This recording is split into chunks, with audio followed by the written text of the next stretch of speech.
Hi guys! So it's been a long time since I've actually made like a full length vlog post, I guess you would call it, and it's been very trying times. I've been getting Remicades every 6 weeks. I went to Comic-Con, I got a promotion, I've been running around, I've been working, I've been exhausted, so it's just been like I haven't had a real day off where I can just sit and talk to the camera and talk to all of my fellow cronies. But I have been keeping up with everybody on Instagram and on Facebook, on all those little forums as much as I can, and still writing blog posts on my iPad. So if you want to read my blog and find out more in depth of what's going on, you can always do that as well. So today I want to talk to you guys about having to be a little bit more open when it comes to saying what you have and what kind of disease you have, whether it be Crohn's disease, colitis, what we deal with every day. And it's hard to just talk to somebody and be like, listen, this is what I have, or someone you first meet and tell them, hey, I gotta use the bathroom more than 30 times a day. It's not the easiest thing to say. And I just wanted to talk to you guys about how to talk to people about having IBD. Let's call this our gabbing glamazon. Okay, so usually with friends, my long-term friends, they've been through it. I've had it since I was 11. They've seen me blow up because of steroids. They've seen me cry. They've been with me while I've had accidents. They've gotten me new pants and jeans. They don't really even blink when stuff like this happens because, they've dealt with it. They know what it is. They know that I'm sick and I'm gonna be tired, and not that I'm flaking on them, but I just really can't make it. And it's come to a point where they understand it and they're really cool about it, and I cannot complain. New friends, on the other hand, in the beginning, because you never know how long people are gonna last in your life, you don't really need to tell them. I wouldn't brag about it. And then I guess as it periodically, if time passes by and you see how long they're going to be in your life, and if this is going to be something they have to deal with, don't go through the gory details, but just be like, hey, listen, I have a few things wrong with me. I need regular tune-ups and things like that. That's about it. Nothing too crazy. Not until, you realize, okay, I have a flare-up and I'm gonna be in the hospital, but I don't want you to freak out. Or you're getting your infusion or chemo or whatever, and they see you post a picture and they're gonna ask about it. They're gonna be like, what, you have cancer? So you kind of need to like break it into them slowly but surely, or just send them this link and I'll talk to them for you. Another problem IBDers have is dating. Dating can be weird when you're first telling this person that you're kind of interested in, that I got something wrong with me and it's kind of a burden, but not really, and if you're willing to work with me, it can work out. I'm pretty sure you're an awesome enough person that whoever you're dating is gonna be perfectly fine with it, and you shouldn't be scared of it because it's not like it's contagious. I've only had about 2 really serious relationships in my life, for being 24. A guy back in high school who, la-di-da, whatever, nobody cares about him. And then my boyfriend now, and I cheated. I didn't tell them in the beginning. I kind of tricked them into being with me and showed them how awesome I am, and then was like, oh, wait a minute. Did I mention that I go to the bathroom like 20 times a day? Whoops. But by that time, they kind of they didn't care. They wanted to be with me, and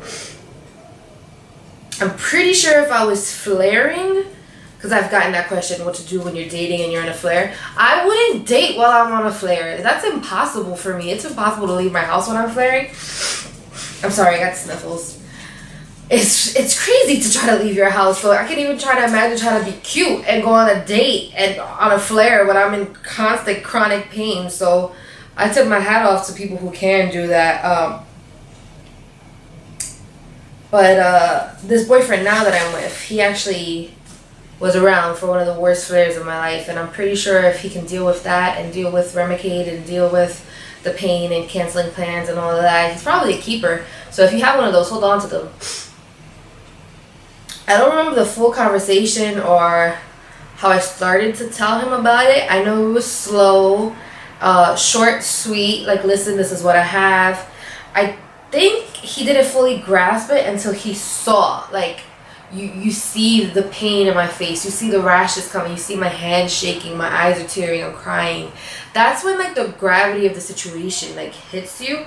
And we had went to my new GI doctor, and I had to tell him basically the full history about me having it, you know, starting when I was 11 and gradually getting worse and getting down to 65 pounds. And I think that's when it really, really hit him. Even though we had been together for a little while, I don't think he actually understood it until I got a little graphic.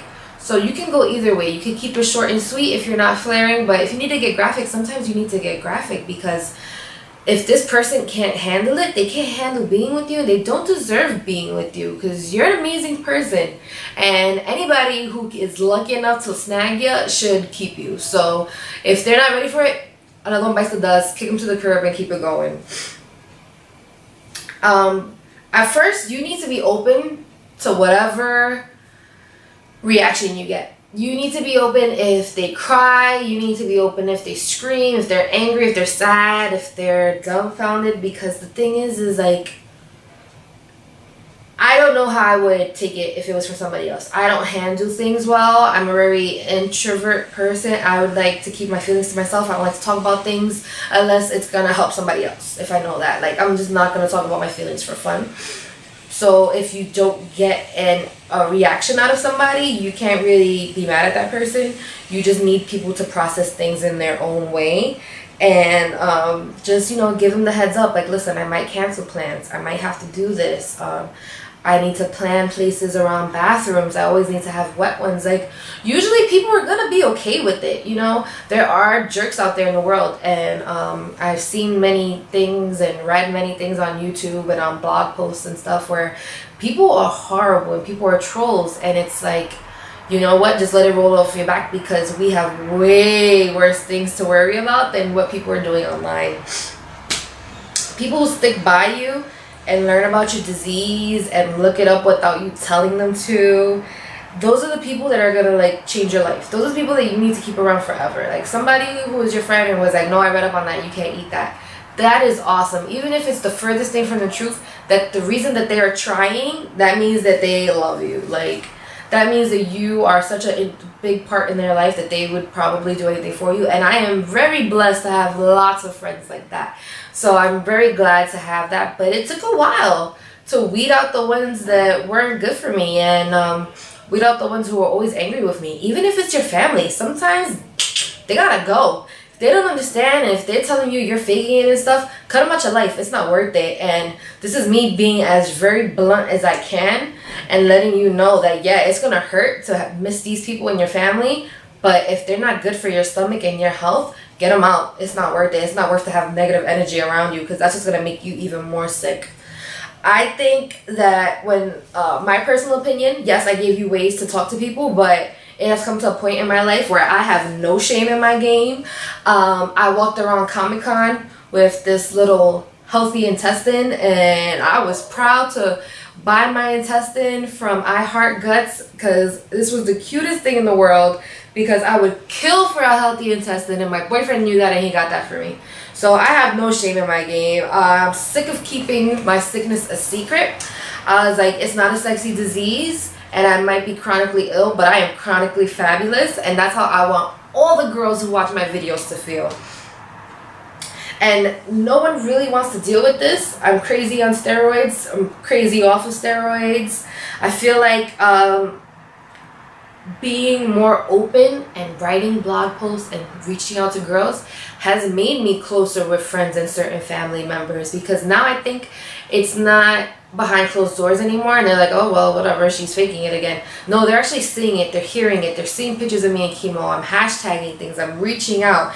And I think that if the day comes that I ever do need to get a surgery, I will, and I'm gonna let everybody know about it. Probably not beforehand, because you know, my mom's weird with evil eye and stuff, but afterwards I wouldn't hide it. I wouldn't have an ostomy. I would rock that thing proud, because you know what, I'd rather have an ostomy than be dead.